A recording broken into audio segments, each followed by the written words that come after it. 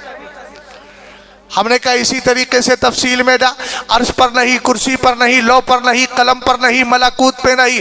اسی طریقے سے ہم نے کہا پہلے آسمان میں، دوسرے میں، تیسرے میں، چوتھے میں، پانچویں میں، چھٹے میں، ساتویں میں نہیں. زمین پر آجا، خوبصورت سے خوبصورت جگہ لے کر آ، وہاں پر نہیں، ادھر نہیں، ادھر نہیں. وجہ کیا ہے؟ میں نے کہا یہ دنیا کا کوئی بھی خطہ اور دنیا کا کوئی انسان میرے نبی سے افضل نہیں ہو سکتا. وجہ یہ ہے کہ اللہ نے انسانوں کو پیدا کیا ہے تو نبی کے صدقے میں، کائنات کے ذرے ذرے کو بنایا تو نبی کے صدقے میں. خود اللہ نے محبوب سے کہا تھا من اجلی کا استہ البتھا وارفع السماء وامرج الماء واجعل الثواب والعقاب والجنت والنار. کہا تھا محبوب یہ آسمان جو اٹھا رہا ہوں، بلند کر رہا ہوں، یہ تیرے لیے. زمین بچھا رہا ہوں، یہ تیرے لیے. سمندر اور دریاؤں کا پانی تیرے لیے. اے میرے محبوب جب کائنات کی ساری چیزیں اللہ نے مصطفیٰ کے لیے پیدا کی تو آپ جانتے ایک حدیث اور سن لے. رب نے کہا وَلَقَدْ خَلَقْتُ الدُّنْيَا وَأَهْلَهَا لِأُعَرِّفَهُمْ كَرَامَتَكَ وَمَنزِلَتَكَ عِنْدِي. کہا محبوب میں نے دنیا اور دنیا والوں کو اس لیے پیدا کیا ہے تاکہ تیری عظمت، تیری شان، تیرا وقار، تیرا مرتبہ، تیری رسپیکٹ اور تیری جتنی عزت ہے میری بارگاہ میں یہ دنیا والوں کو بھی بتا دوں. پتا چلا کائنات کی کوئی چیز نبی کے جسم سے بہتر نہیں ہو سکتی. اب جب نبی کے جسم سے روح نکل گئی تو عقل بھی کہہ رہی ہے سب سے بہتر جب نبی کا جسم ہے تو روح کہیں اور نہیں اسی جسم کی طرف لوٹا دی جائے. بات سمجھے؟ اچھا حضور نے ایک حدیث فرمائی، حدیث سے صحیح ہے. حضور علیہ السلام نے فرمایا سنو مجھ پر درود پڑھا کرو جمعے کے دن. اکثروا علی من الصلاۃ فی، جمعے کے دن کثرت سے درود پڑھا کرو. صحابہ کرام نے عرض کیا کیوں؟ میرے سرکار نے فرمایا فَإِنَّ صَلَاتَكُمْ مَعْرُوضَةٌ عَلَيَّ. سر اوپر اٹھائیں میری طرف دیکھیں. فرمایا تمہارا درود میری بارگاہ میں پیش کیا جاتا. سبحان اللہ. صحابہ اکرام نے عرض کیا کیفا تعرض صلاتنا وقد علمتا. حضور آپ کے وصال کے بعد بھی ہمارا درود آپ کی بارگاہ میں پیش کیا جائے گا. بول رہے یار سوال تو بالکل سٹیک ہے نا؟ سمجھ گئے؟ انہوں نے کیا سوال کیا؟ یہ سوال ہے، عقیدہ نہیں ہے. اس کو بھی سمجھیے گا، صحابی کا سوال ہے، عقیدہ. ایک دن میرے مصطفیٰ کریم کی بارگاہ میں کچھ صحابہ اکرام آئے، کہنے لگے حضور ہمارے دلوں میں ایسے خیالات آتے ہیں، ایسے خیالات آتے ہیں، ایسے خیالات آتے ہیں کہ ان کو بیان کرتے ہوئے کلیجہ منہ کو آتا ہے. ایسے خیالات. تو کیا یہ صحابہ کا عقیدہ تھا؟ کیا ایسے خیالات صحیح ہے؟ عقیدہ تھا؟ سوال تھا. سوال الگ ہے، عقیدہ تو اب بعد میں بن رہا ہے. عقیدہ جو میرے نبی ارشاد فرما رہے، اب اس پر عقیدہ کیسے جم رہا ہے صحابہ کا؟ حضور نے فرمایا ان اللہ تعالی حرم علی الارض ان تاکل اجساد الانبیاء فنبی اللہ حی یرزق. میرے نبی نے ارشاد فرمایا اللہ نے زمین پر حرام کر دیا ہے کہ وہ نبیوں کے جسموں کو کھائے. تو فرمایا اللہ کے سارے نبی قبروں میں، اور اس کے بعد کیا فرمایا؟ یرزق، روزی بھی دیے جاتے ہیں. اب بھیا اگر جسم محفوظ نہیں ہے تو کھائیں گے کیسے؟ بتاؤ یرزق کا کیا مطلب ہے؟ بولو. ارے سمجھے کہ نہیں سمجھے؟ بات سمجھ گئے نا؟ عقیدہ سمجھ میں آیا؟ یہی پاکیزہ عقیدہ ہے. اب اسی عقیدے کے ساتھ بڑھو.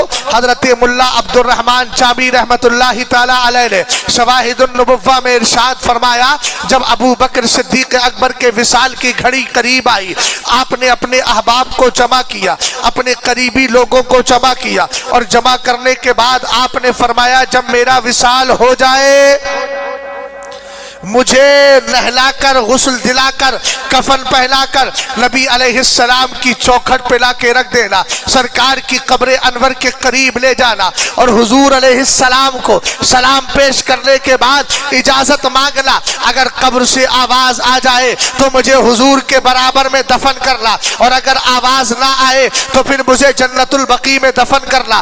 اب بتاؤ زندہ سی آواز آتی ہے یا مردہ کی آواز آتی ہے؟ ارے ابو بکر صدیق اکبر، ہم دین آج کے وہابی دیوبندیوں سے نہیں لیں گے، ہم دین ابو بکر صدیق اکبر سے لیں گے، اس لیے کہ وہ مصطفیٰ علیہ السلام کی بارگاہ سے ڈائریکٹ فیض پانے والے ہیں۔ ابو بکر صدیق اکبر کہہ رہے ہیں کہ جب میرا وصال ہو جائے تو سرکار کی قبر انور کے قریب لے جانا، سلام پیش کر کے حضور سے اجازت مانگنا، قبر انور سے آواز آئے تو جواب دینا۔ صحابہ نے سلام عرض کیا اور کہہ دیا ھذا ابو بکر یحب ان یدفنا، کہا ان یدفنا معک، فرمایا سرکار علیہ السلام یہ آپ کی بارگاہ میں ابو بکر ہیں اور یہ چاہتے ہیں کہ ان کو آپ کے برابر میں آپ کے ساتھ میں دفن کر دیا جائے۔ حضرت ملا جامی فرماتے ہیں قبر سے آواز آئی ادخل الحبیبہ الی الحبیب، یار کو یار کے پاس لے کر کے آ جاؤ۔ میں نے کہا اگر نبی قبر میں زندہ نہیں تھے تو پھر یہ آواز آئی کیسے؟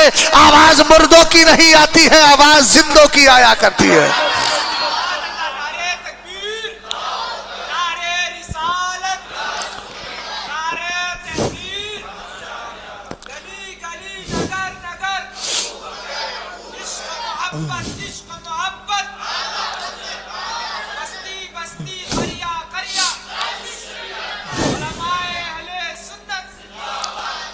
اچھا ایک بات بتائیں، ابو بکر صدیق اکبر، حضرت عمر فاروق اعظم، میرے نبی علیہ السلام کون سی جگہ آرام کر رہے ہیں؟ اونچا بولو۔ مدینہ شریف میں تو ہیں، لیکن مدینہ شریف میں جو خاص حصہ ہے وہ کس کا کمرہ تھا؟ اس کو کیا بولتے ہیں؟ اچھا جب حجرہ عائشہ حضرت عائشہ صدیقہ کا کمرہ تھا تو سب سے زیادہ اس کمرے میں کون آتا جاتا ہوگا؟ اونچا بولو۔ ارے جس کا کمرہ وہی آئے گا نا سب سے زیادہ، کون آتا جاتا ہوگا؟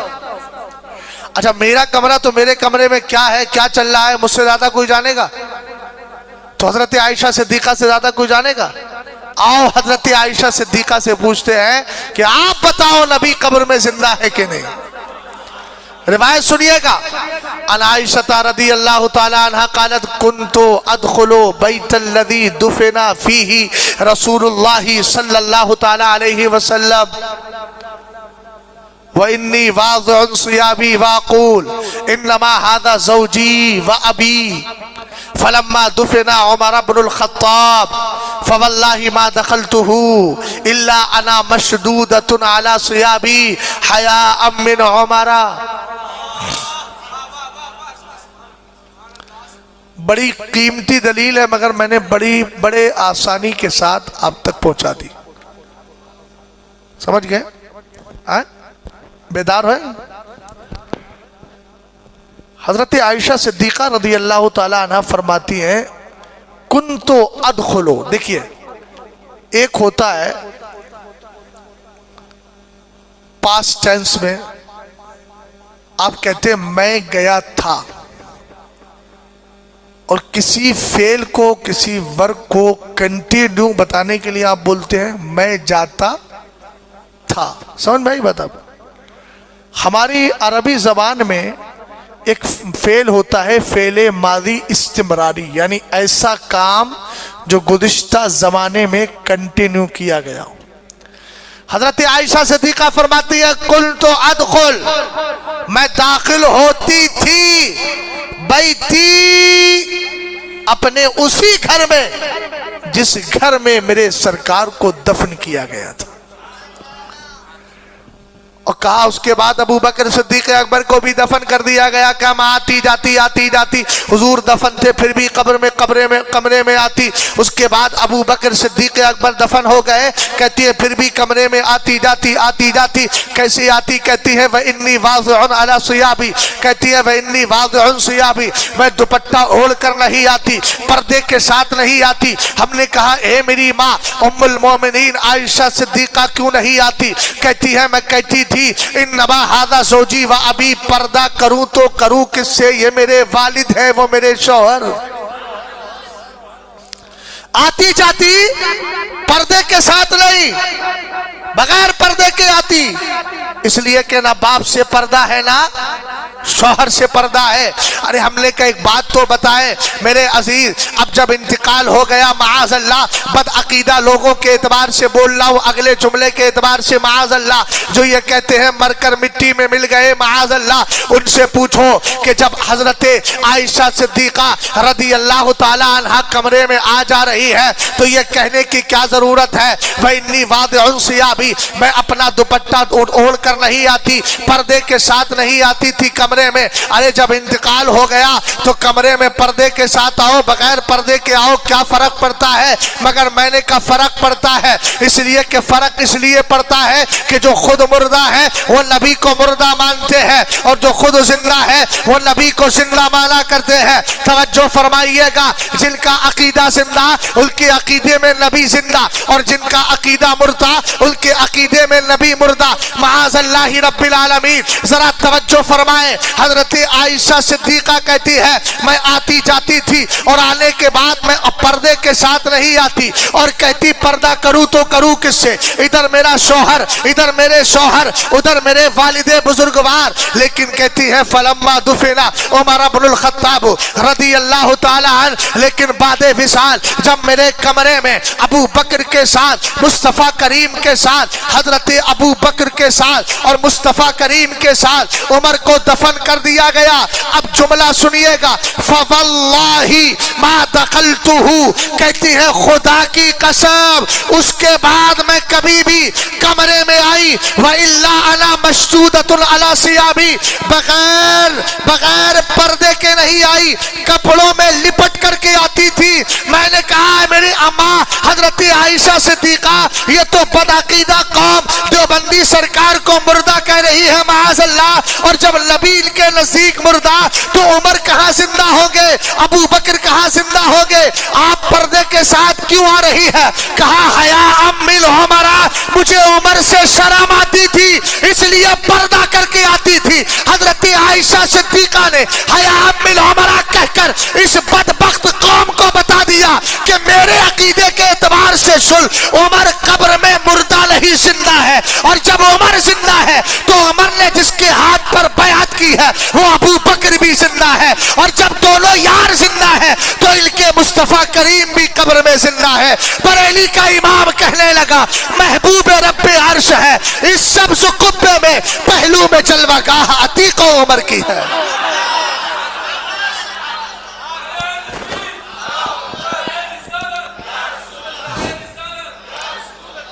یہ کون سا دین سیکھ کے آتے ہو بھائی؟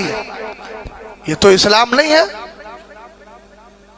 قرآن کی آیت ہے محمد الرسول اللہ، محمد اللہ کے رسول ہیں، تھے کہ ہیں. بالکل آسان سی بات ہے. مثال کے طور پر بھائی بیٹھے، اللہ لمبی عمر دے، کیا کرتے ہیں آپ کیا کرتے ہیں؟ Sales man. نام کیا ہے؟ امجد بھائی سیلز مین. سیلز مین ان کا پیشہ ہے.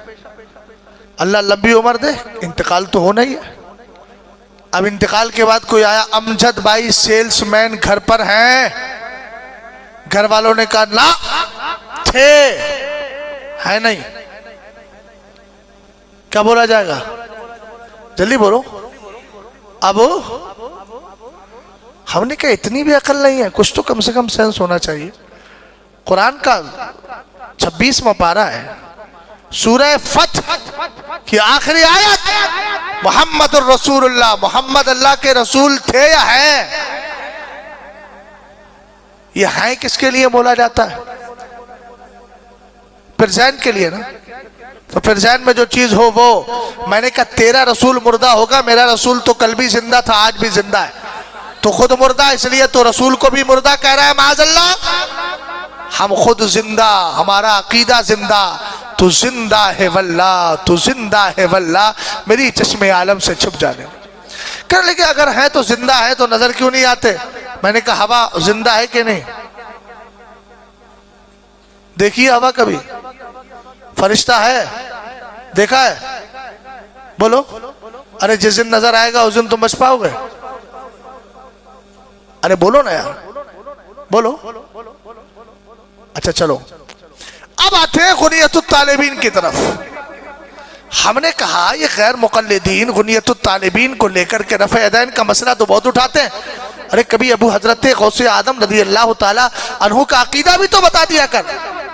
جب حضرت ابو غوث اعظم رضی اللہ تعالی عنہ اسی عقیدے کے ساتھ میرے نبی کی بارگاہ میں پہنچے، کہنے لگے فی حالت البعد روحی کنت ارسلها تقبل الارض عنی وہی نائبتی وہذہ نوبت الاشباء قد حضرت فامدد یمینک کی تحظی بها شفتی. بس یہی استدلال، اس کے بعد گفتگو کا اختتام ہے نا. ہاں مجھے بھی آرام کرنا، آپ کو بھی آرام کرنا، اور ویسے بھی جمعہ مبارک کا دن ہے، کل مجھے کہیں اور بھی خدمت کرنا ہے. توجہ ہے؟ غور فرمائیں. سیدی غوث پاک ہے اور جا کر کے وَهَذِهِ نَوْبَةُ الْأَشْبَاحِ. کہنے لگے حضور میرے سرکار، جب مجھے آپ کی یاد آتی تھی اور میں بغداد میں ہوتا، مدینہ شریف سے دور ہوتا نا، تو میں اپنی روح کو آپ کی بارگاہ میں بھیج دیتا. وَهِيَ تُقَبِّلُ الْأَرْضَ عَنِّي وَهِيَ نَائِبَتِي. وہ میری طرف سے آپ کے روضہ پاک کی زمین کو چوم کر چلی جاتی. یہ غوث پاک کہہ رہے ہیں. آگے کہا وَهَذِهِ نَوْبَةُ الْأَشْبَاحِ قَدْ حَضَرَتْ. میرے آقا اب آج صرف روح کی باری نہیں ہے، عبد القادر جسم کے ساتھ آیا ہے. کیا کہا؟ عبد القادر جسم. ارے بولو تو صحیح یار، تم بھی تو جسم کے ساتھ بیٹھے ہو. اللہ کے بندو بولو تو. ایسی صحتوں سے کیا فائدہ جن میں آوازیں تک نہ نکل سکے؟ بیماروں کی طرح آواز نہیں نکلنا چاہیے، ماروں کی طرح آواز نکلنا چاہیے. بلند آواز سے بولو اور محبت سے. ہاں ایک بار اور بولو محبت سے. سیدی غوث پاک رضی اللہ تعالیٰ عنہ کہنے لگے وَهَذِهِ نَوْبَةُ الْأَشْبَاحِ قَدْ حَضَرَتْ. اے میرے آقا جناب رسول ہاشمی محمد عربی روحنا فدا علیہ افضل الصلاة والتسلیم، کہتے ہیں میرے آقا جسم کی باری آئی ہے. اے غوث اعظم عبد القادر جیلانی کیا کہتے ہو؟ کہتے ہیں سرکار کی بارگاہ میں فَمْدُدْ یمینک کی تحظی بها شفتی. اے میرے آقا قبر سے اپنا ہاتھ دراز کیجئے، لمبا کیجئے، دراز کیجئے. کی تحظی بها شفتی، میں آپ کے ہاتھوں کو اپنے ہونٹوں سے چومنا چاہتا ہوں. اگر معاذ اللہ نبی زندہ نہیں تھے تو ہاتھ کہاں سے آیا ہے؟ اور مجھ سے زیادہ دین تو ابو بکر صدیق اکبر نے جانا، آپ سے زیادہ دین، ہم سے زیادہ دین، آج کے لوگوں سے زیادہ دین تو غوث اعظم نے جانا. تو غوث اعظم رضی اللہ تعالیٰ عنہ کو پتہ نہیں تھا کہ حضور قبر میں زندہ آئے کہ نہیں؟ ارے پتا تھا جبھی تو کہا فَامْدُدْ یمینک، سرکار اپنا ہاتھ نکالیں، میں ہاتھ کو چومنا چاہتا ہوں. حضرت علامہ ابو یوسف لخمی شترونی رحمت اللہ تعالیٰ علیہ نے جملے محفوظ کیے فَظَہَرَتْ یَدُهُ الشَّرِیفَةِ. سرکار علیہ السلام کا ہاتھ غوث اعظم کے لیے ظاہر ہو گیا. اور ظاہر ہی نہیں ہوا فَصَافَحَهَا وَوَضَعَهَا عَلَى رَاسِهِ. آپ نے حضور سے دست پاک سے مصافحہ بھی کیا اور آپ کے دست پاک کو اپنے سر پہ رکھوایا بھی. لوگ کہتے ہیں نظر نہیں آتے. میں نے کہا وہ توجہ، وہ کیفیت پیدا کر لے کمی ہماری آنکھوں کی ہے نا، حضور چاہیں گے تو اپنا دیدار بھی فرما دیں گے۔ علامہ جلال الدین سیوطی نے 75 بار بیداری کے عالم میں حضور کا دیدار کیا تھا۔ وہ کیفیت پیدا کر، اپنی کمی کو ادھر ٹرانسفر مت کر۔ حضور علیہ السلام نظر نہیں آتے، یہ ہماری کمی ہے، اور جس میں اللہ نے یہ کیفیت پیدا کر دی ہے، اگر ملا جامی کی شکل میں ہو تو مصطفیٰ کریم کا دیدار کر لے، اگر عبد القادر جیلانی کی شکل میں ہو تو مصطفیٰ کریم کا دیدار کر لے، احمد کبیر رفاعی کی شکل میں ہو تو مصطفیٰ کا دیدار کر لے، امام اہل سنت اعلیٰ حضرت کی شکل میں ہو تو مصطفیٰ کریم کا دیدار کرے۔ پہلے کہے کوئی کیوں تیری بات پوچھے رضا، تجھ سے کتے ہزار پھرتے ہیں، اور جب دیدار مل جائے تو پھر کہے تو زندہ ہے واللہ، تو زندہ ہے واللہ، میری چشم عالم سے چھپ جانے والے۔ اے میرے سنی بھائیو، اسی عقیدہ اہل سنت کے ساتھ رہنا۔ آپ کے پاس بہت سارے فرقے آئیں گے، اپنے اپنے جال بچھائیں گے، لیکن یاد رکھیے گا ہمیں کسی کے جال میں نہیں پھنسنا ہے، ہمیں صرف ایک ہی محبت کو سامنے لے کر کے چلنا ہے، اسی کو محبت اہل سنت کہا جاتا ہے، جس کو پہچان کے لیے مسلک اعلیٰ حضرت کہا جاتا ہے۔ جس نے آپ کے عقیدے کی حفاظت کی تو کبھی یہ کہا وہی رب ہے جس نے تجھ کو ہمتن کرم بنایا، ہمیں بھیک مانگنے کو تیرا آستہ بتایا۔ کبھی علم غیب کی بات آئی تو کہا اور کوئی غیب کیا، تم سے نیہا ہو بلا جب لا خدا ہی چھپا، تم پہ کروڑوں درود، اور جب نبی کے افضل ہونے کی باری آئی تو کہہ دیا خلق سے اولیاء، اولیاء سے رسول، اور رسولوں سے اعلیٰ ہمارا نبی۔ جب نبی کے قدم ناز کے دھوون کی بات آئی تو کہہ دیا جس کے تلووں کا دھوون ہے آب حیات ہے وہ جانے مسیحا ہمارا نبی۔ اور جب اندھے شیشوں میں چمکنے کی بات آئی تو کہہ دیا سب چمک والے اجلوں میں چمکا کیے، اندھے شیشوں میں چمکا ہمارا نبی۔ یہ محبتیں سکھا کے ہوئے جب جانے لگے تو دنیا والوں سے کہا سنو سنو میرا مزاج یہ تھا، انہیں جانا انہیں مانا، لرکھا غیر سے کام، للہ الحمد میں دنیا سے مسلمان گیا۔ اور جب جا رہے تھے تو کہہ رہے تھے لہد میں عشق رخ شہ کا داغ لے کے چلے، اندھیری رات سنی تھی چراغ لے کے چلے، اور جب چراغ عشق رسول قبر میں لے کر گئے تو کہنے لگے قبر میں لہرائیں گے تاحس چشم نور کے، جلوہ فرما ہوگی جب طلعت رسول اللہ کی۔ ہم نے کہا عشق رسول میں موت آ گئی، اب بتاؤ فائدہ کیا ملا؟ کہنے لگے خاک ہو کر عشق میں آرام سے سونا ملا، جان کی اکسیر ہے الفت رسول اللہ۔ سمجھ میں آئی بات؟ آپ ایسا مذہب و مسلک قبول کیجئے جس میں ادب بھی ہو، تعظیم بھی ہو، محبت بھی ہو، پیار بھی ہو، نبی کی بارگاہ کا ادب و احترام بھی ہو۔ ایسے مذہب کو اختیار مت کیجئے جو نہ مسجدوں کی عزتیں برقرار رکھے، مسجدوں کو کھانے پینے کا اڈا بنا لے۔ سمجھ میں آئی بات آپ؟ اور سنیے، جس کا عقیدہ خراب ہو گیا نا وہ زندگی بھر سر پٹکتا رہے۔ میں پٹکنا اس لیے بول رہا ہوں کہ قبول ہی نہیں، ایک عقیدہ بھی اگر خراب ہوا، یار دنیا اگر کسی چیز سے محبت کر لیتی ہے نا تو اس کی برائی نہیں کرتی ہے۔ حضور کی حدیث کے جملے ہیں الحب یعمی ویسم، محبت انسان کو اندھا اور گونگا بنا دیتی ہے۔ کیا بنا دیتی ہے؟ یہ اس کی بات کر رہے ہیں اگر جس میں عیب ہی عیب ہو۔ لوگ پتھر سے محبت کر کے پتھر کو اپنے لیے سب کچھ مان لیتے ہیں۔ میں تو بات اس نبی کی کر رہا ہوں جس میں کوئی عیب ہے ہی نہیں۔ اعلیٰ حضرت کہنے لگے وہ کمال حسن حضور ہے کہ گمان نقص عیب، وہ گمان کے وہ کمال حسن حضور ہے کہ گمان نقص جہاں نہیں، یہی پھول خار سے دور ہے، یہی شمع ہے کہ دھواں نہیں۔ سمجھ میں آئی بات آپ کی؟ بس آخری حدیث سنا رہا ہوں۔ اگر بدعقیدہ ہو گیا انسان، سنیت سے نکل گیا، عقیدہ خراب کر لیا، تھوڑا میری طرف دیکھیں آپ، تو حضور فرماتے ہیں لا يقبل اللہ لصاحب بدعت صلاة ولا صوما ولا صدقة ولا حجا ولا عمرة ولا جهادا في سبيل الله ولا صرف ولا عدل يخرجوا من الاسلام كما تخرج الشعرة من العجين۔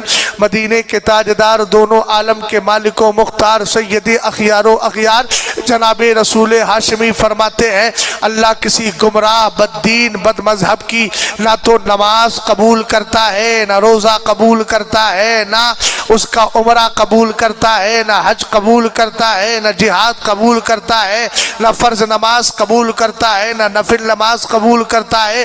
وہ ایمان سے ایسے نکل جاتا ہے جیسے آٹا اور اس سے نکلا ہوا بال، یعنی آٹے سے بال نکل جاتا ہے۔ تو اس لیے عقیدہ جب خراب ہو گیا، یہ خراب ہو گیا نا، نمازیں پڑھو کوئی فائدہ نہیں، پہلے اس کو سدھاریے، اور جس کا سدھرا ہوا ہے اس کو چاہیے کہ کثرت کے ساتھ نماز پڑھے۔ میں ایک جملہ بولتا ہوں، جو بھی بدعقیدہ ہو گیا اس کی بدعقیدگی حد کفر تک پہنچ گئی تو اس پہ نماز تو فرض ہے ہی نہیں، نماز تو اہل ایمان پہ فرض ہے نا، بدعقیدہ پہ تو پہلے مطالبہ ایمان ہے، پہلے ایمان تو لا، نماز تو ایمان والوں کے لیے، اور جس کا عقیدہ ہی خراب ہے تو اس میں نماز فرض کہاں رہی؟ اس میں تو ایمان لانا پہلے فرض ہے، ایمان آ جائے تب نماز پڑھ۔ ارے نہیں سمجھے بات کو میری؟ نماز کس پہ فرض ہے؟ کافروں پہ؟ اہل ایمان پر نماز فرض ہے، کافروں پر ایمان لانا فرض ہے۔ پہلے کیا لانا فرض ہے؟ تو یار جن پر نماز فرض نہیں وہ بڑی بڑی مسجدیں پڑھ کے بنا کے نمازیں پڑھ لیں، اور جن پر نماز فرض ہے وہ نمازوں سے دور کیسے؟ ان کو پابندی کے ساتھ نماز پڑھنا چاہیے۔ جب یہ عقیدہ اچھا ہے پھر نماز پڑھیے، اللہ قبول فرمائے گا۔ بات سمجھ گئے نا؟ اس لیے ایمان عقیدے کی حفاظت کے ساتھ رہے۔ اس دور میں اگر کوئی عقیدہ بچا رہا ہے تو اسی کو مذہب اہل سنت، جس کو پہچان کے لیے مسلک اعلیٰ حضرت کہا جاتا ہے۔ مسلک اعلیٰ حضرت پہ قائم رہو، محبت سے بولو۔